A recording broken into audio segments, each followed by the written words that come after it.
માટે આપણે અહીંયા આગળ 500 ગ્રામ ગુવારની સિંગ લીધી છે. 4 બટાકા આપણે એને મોટા મોટા કાપી લીધા છે એ લઈએ.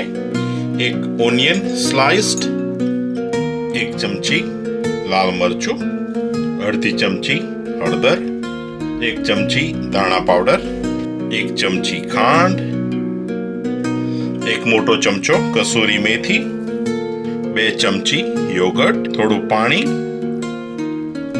બધાને સરસ ફીટી લઈએ.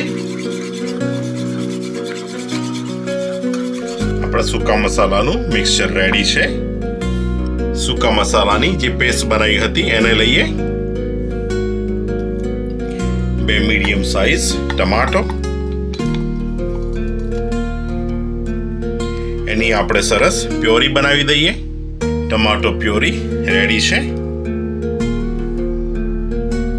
ટામેટોની પ્યુરી, મુઠ્ઠી ભરી અને લીલા ધાણા, 1 ચમચી ભરીને કાશ્મીરી લાલ મરચું કલર માટે, 2 મોટા ચમચા કુકિંગ ઓઇલ. બધાને સરસ રીતે મિક્સ કરી દઈએ.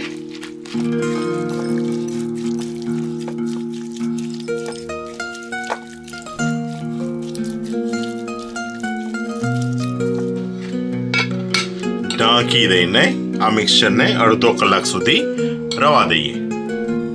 અડધો કપ કુકિંગ ઓઇલ, અડધો ઇંચ તજનું લાકડું, 5 લવિંગ, 1 ચમચી જીરું. મીડિયમ ગેસ ઉપર એને થોડું ચટકવા દઈએ. અડધી ચમચી હિંગ, 1 મોટો ચમચો આદુ લસણની પેસ્ટ,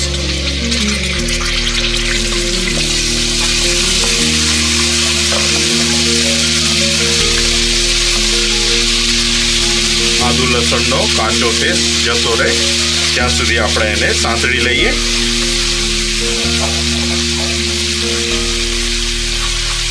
આપણું સબ્જી જે આપણે મેરિનેટ કર્યું હતું એ લઈએ.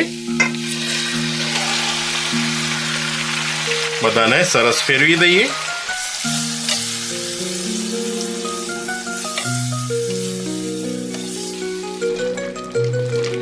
પાંચ મિનિટ સુધી એને ફૂલ ગેસ ઉપર આપણે સરસ કુક કરી લઈએ.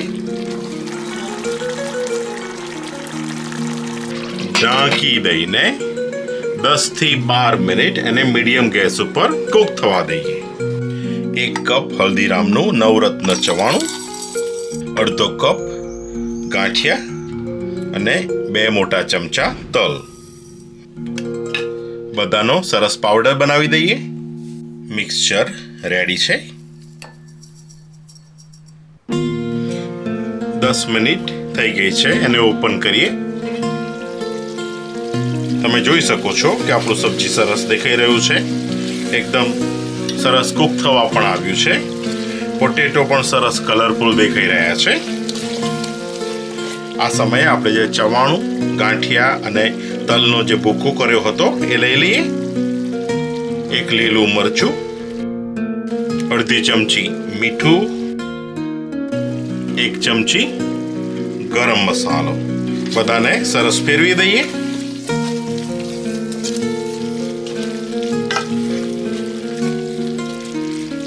મીડિયમ ગેસ ઉપર 2 મિનિટ સુધી એને કુક થવા દઈએ.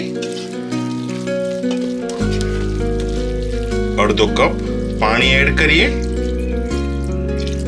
એને ફેરવી દઈએ.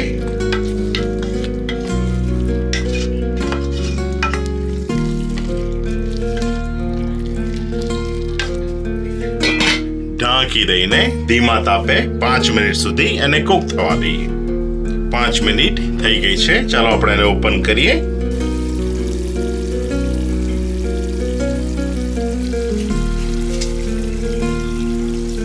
તમે જોઈ શકો છો કે આપણી ગવારની સબ્જી બહુ જ સરસ દેખાઈ રહી છે. એકદમ સરસ ટેક્સચર પણ આવ્યું છે. પોટેટો પણ સરસ ચડી ગયા છે. થોડા લીલા ધાણા. તો ચાલો આપણે એને ગરમ ગરમ સર્વ કરીએ.